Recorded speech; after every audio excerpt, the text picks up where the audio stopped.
Assalamualaikum warahmatullahi wabarakatuh. Alhamdulillahirabbil alamin wassalatu wassalamu ala asrofil anbiya wal mursalin sayyidina Muhammadin wa ala alihi washabihi ajmain. Rabbi shrah li sadri wa yassir li amri wahlul 'uqdatam min lisani yafqahu qawli la haula wala quwwata illa billahil aliyil azim. Amma ba'du, qala al musannifu rahimallahu taala wa nafa'ana bi ulumihi wa maddana bi asrarihi fid dharain amin.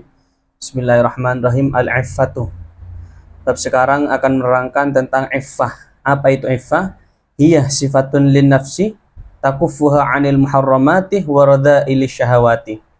Yang dimaksud ataupun definisi dari iffah ialah sebuah sifat yang ada dalam diri kita untuk mencegah diri kita untuk melakukan keharaman-keharaman dan juga kehinaan hawa nafsu. Dalam artian, iffah ini merupakan sebuah sifat yang ada dalam diri kita yang tujuannya mencegah kita untuk melakukan keharaman dan juga mencegah diri kita dari kehinaan hawa nafsu. Itu yang dinamakan iffah. Dalam artian iffah ini menjaga diri. Nah, wahiyah min asrafil khisali wa asmaha. Dan iffah ini merupakan sifat paling tinggi ataupun paling mulia di antara sifat yang lain.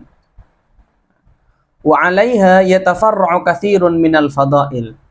Dan iffah ini merupakan sebuah sifat yang akan memunculkan berbagai keutamaan-keutamaan. Nah, dalam artian ketika kita iffah ataupun menjaga diri dari keharaman-keharaman dan juga menjaga diri dari hinanya syahwat ataupun hawa nafsu, maka hal tersebut akan memunculkan banyak keutamaan-keutamaan. Di antaranya yaitu kas-sabri wal qanaati was sakha'i wal musalamati wal wara'i wal waqari war rahmati wal haya'i. Di antara keutamaan-keutamaan yang muncul ketika kita iffah yaitu yang pertama sabar, yang kedua qanaah, yang ketiga dermawan, yang keempat yaitu musalamatun ataupun rukun, al wara'i, yang keempat yaitu wara', yang kelima waqarun, sopan, yang keenam yaitu penyayang, yang terakhir yaitu pemalu. Nah, ini merupakan sifat-sifat yang akan muncul ketika kita sudah iffah ataupun menjaga diri dari keharaman dan juga kehinaan hawa nafsu. Kalau kita runtutkan, iffah ini kan merupakan sebuah sifat yang ada dalam diri kita yang tujuannya mencegah diri untuk melakukan keharaman dan juga mencegah diri dari kehinaan hawa nafsu. Oleh karena itu, iffah ini merupakan sebuah sifat yang paling agung ataupun paling luhur di antara sifat yang lain. Dan juga, iffah ini merupakan sebuah sifat yang akan memunculkan ataupun melahirkan keutamaan-keutamaan terhadap diri kita. Salah satunya itu sabar, qanaah, sopan, dan juga lain sebagainya. Wahiyya kanzuman la mala ma'ahu wa tajuman la syarafalah. Dan iffah ini merupakan gudang untuk orang-orang yang tidak mempunyai harta dan mahkota bagi orang-orang yang tidak mempunyai kemuliaan. Contohnya orang miskin. Biasanya orang miskin itu dipandang rendah oleh orang lain dan juga tidak mempunyai derajat yang tinggi di antara manusia.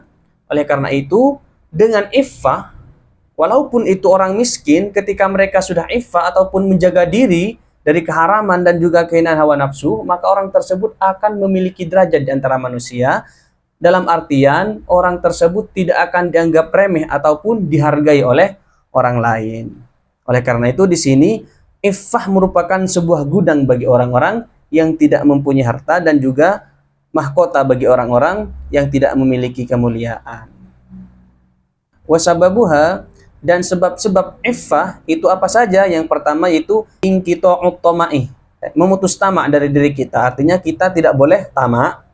Dan yang kedua, watarkul khirsi ala kasbil mali, yaitu yang kedua, meninggalkan rakus ataupun tidak rakus dalam mencari harta.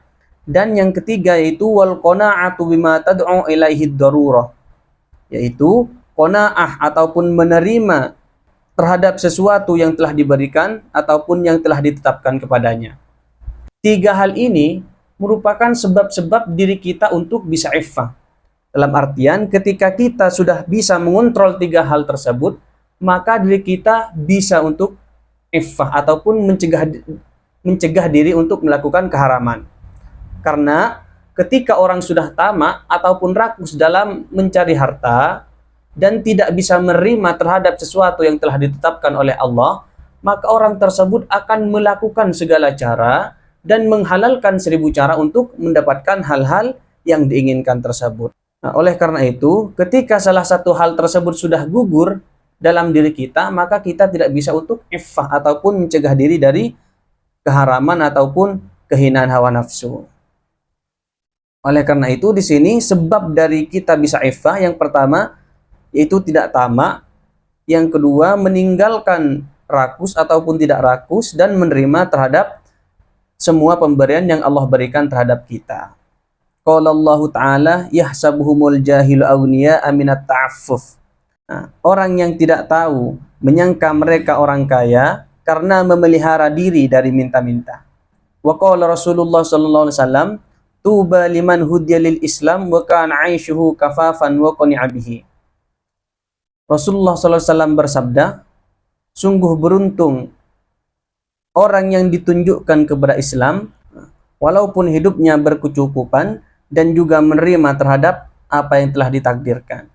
Nah, ini merupakan dalil-dalil yang berkaitan dengan sabab-sabab iffah, yaitu yang berkaitan dengan inqita'ut tama dan juga tarkul khirsi ala kasbil mali dan wal qana'atu bima tad'u ilaihi darurah.